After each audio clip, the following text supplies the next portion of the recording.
नमस्कार। टुडे हिमाचल में आपका बहुत बहुत स्वागत है। मैं हूं आपके साथ भावना रेनॉल्ड और चलिए देखते हैं शाम की बड़ी खबरों को फटाफट। हिमाचल विधानसभा बजट सत्र जनमंच योजना बंद करने को लेकर नारेबाजी, सदन की कार्यवाही स्थगित। हिमाचल प्रदेश विधानसभा के बजट सत्र के 7वें दिन बुधवार को भी सदन में खूब हंगामा हुआ। भाजपा विधायकों ने जनमंच योजना को बंद करने के विरोध में बेल में जमकर नारेबाजी की। प्रश्नकाल के बाद नेता प्रतिपक्ष जयराम ठाकुर ने जनमंच बंद करने का मामला उठाया। उन्होंने कहा कि हर चीज को बंद कर रही हैं, क्या क्या बंद करेंगे? पाइपें, नलके सब बंद है।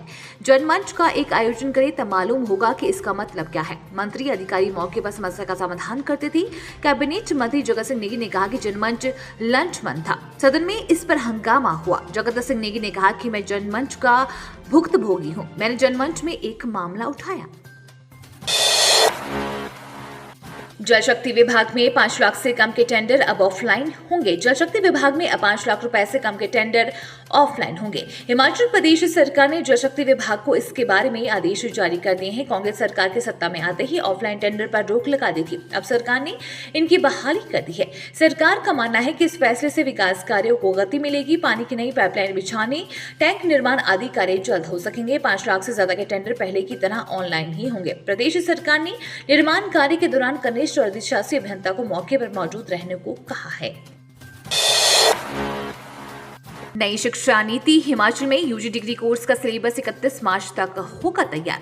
हिमाचल प्रदेश विश्वविद्यालय ने शैक्षणिक सत्र 2023-24 से कॉलेजों में राष्ट्रीय शिक्षा नीति 2020 लागू करने के लिए होमवर्क लगभग पूरा कर लिया है। 31 मार्च तक यूजीसी के दिशा निर्देशों के अनुरूप यूजी डिग्री कोर्स का पाठ्यक्रम तैयार हो जाएगा। इसके बाद इसे ईसी से मंजूरी दिलाई जाएगी। इसे वीवी के ऑर्डिनेंस का हिस्सा बनाकर लागू किया जा सकेगा। तैयारियों की समीक्षा और नीति पर चर्चा के लिए मंगलवार को प्रदेश वीवी में अधिष्ठाता अदन प्रोफेसर कुलभूषण चंदेल की अध्यक्षता में करीब 2.5 घंटे तक बैठक हुई। इसमें प्रोफेसर कुलभूषण चंदेल ने पीपीटी के माध्यम से शिक्षा नीति पर विस्तार से जानकारी दी। कहा कि राष्ट्रीय शिक्षा नीति को लागू करने की तैयारियां की जा चुकी हैं। इनएक्टिवेटेड इन्फ्लुएंजा वैक्सीन के 9 बैच को सीडीएल कसौली से ग्रीन टिक। देश में इन्फ्लुएंजा के बढ़ते मामलों के बीच इनएक्टिवेटेड इन्फ्लुएंजा वैक्सीन के 9 बैच को सेंट्रल ड्रग्स लेबोरेटरी यानी कि सीडीएल कसौली से ग्रीन टिक मिला है। ये बैच जनवरी में यहां पहुंचे थे। इसके बाद प्रयोगशाला में इनका परीक्षण किया गया और अब तक 9 बैच को सीडीएल ने पास कर कंपनी को भेज दिया है। अब कंपनी इस बैच को बाजार में उतारेगी। बुखार, जुकाम जैसे लक्षणों से पीड़ित बच्चों और वयस्कों को इस वैक्सीन से फायदा मिलेगा। ये इन्फ्लुएंजा वायरस के अग्रिम स्तर की वैक्सीन है जो व्यक्ति में वायरस के प्रति रोग प्रतिरोधक क्षमता को बढ़ाती है। चैत्र नवरात्र 2023 शक्तिपीठ ज्वालामुखी में झंडा रस्म व कन्या पूजन के साथ नवरात्र का आगाज, लगे मां के जयकारे।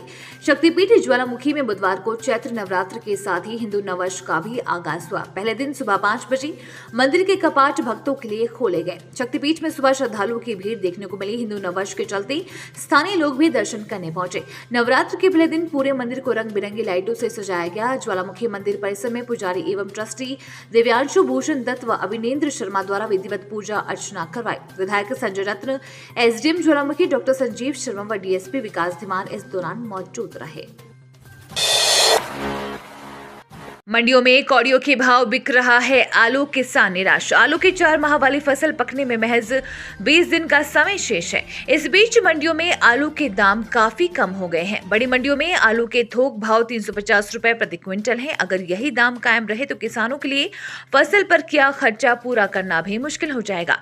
जानकारी के अनुसार ऊना के मैदानी क्षेत्रों में करीब 600 हेक्टेयर भूमि पर आलू की खेती होती है। अधिकतर खेती स्वान नदी के आसपास सिंचाई व्यवस्था वाले इलाकों में होती है। ऐसे में इलाकों में अधिकतर भूमि रेतीली होती है और किसानों को फसल की सिंचाई करनी पड़ती है। फसल के लिए बीज भी किसानों को स्वयं खरीदना पड़ता है।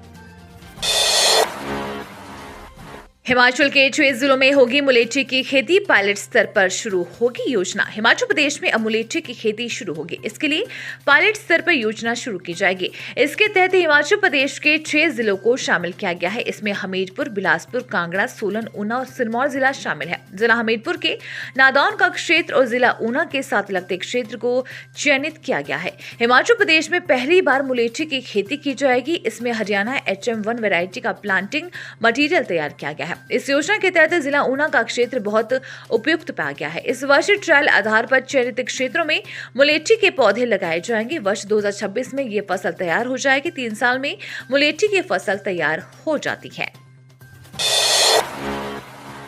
हिमाचल में भूकंप के तेज झटके, घरों से बाहर निकले लोग, देर रात फिर हिली धरती।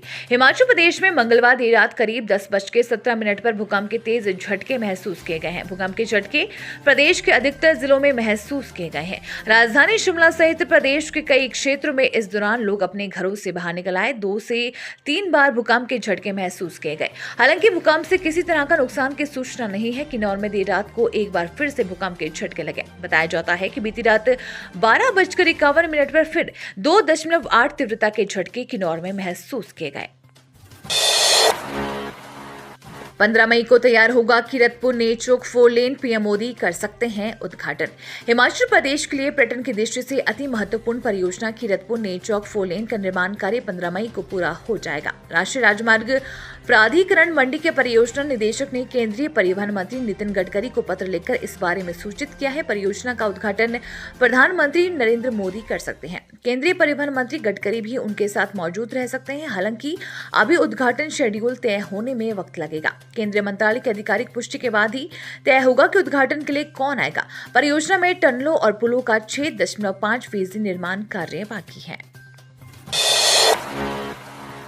दर्दनाक हादसा, बस व बाइक की टक्कर में बाइक सवार की मौत। जिला मंडी के उपमंडल करसोग में मंगलवार को हुए सड़क हादसे में हंसते खेलते परिवार का इकलौता चिराग बुझ गया। महज 17 वर्ष की उम्र में मौत का ग्रास बने युवक की मौत ने परिजनों को झकझोर कर रख दिया है। घर से बाइक लेकर निकला युवक अभी कुछ दूरी ही तय कर पाया था कि सामने से आ रही HRTC की बस के टकराने से उसकी मौत हो गई। मामले की पुष्टि करते हुए डीएसपी करसोग गीतांजलि ठाकुर ने बताया कि शिमला से माहूनाग वाया बगशियाड़ आ रही HRTC की बस नंबर HP 639874 के बगशियाड़ के समीप पहुंचते ही गलत दिशा से आ रही बाइक नंबर HP 305370 के बीच भिड़त हो गई। भिड़त इतनी जोर से हुई कि बाइक सवार की मौके पर ही मौत हो गई। दुर्घटना शाम के तकरीबन 5 बजे के आसपास हुई बताई गई है। पुलिस की टीम ने मौके पर पहुंचकर शव को कब्जे में लेकर आगामी कार्यवाही शुरू कर दी है। युवक के शव को नागरिक चिकित्सालय करसोग लाया गया है, जहां उसे पोस्टमार्टम करवाने के बाद परिजनों के सुपुर्द किया जाएगा। स्थानीय प्रशासन ने दुर्घटना का शिकार हुए मृतक के परिजनों को फौरी राहत के तौर पर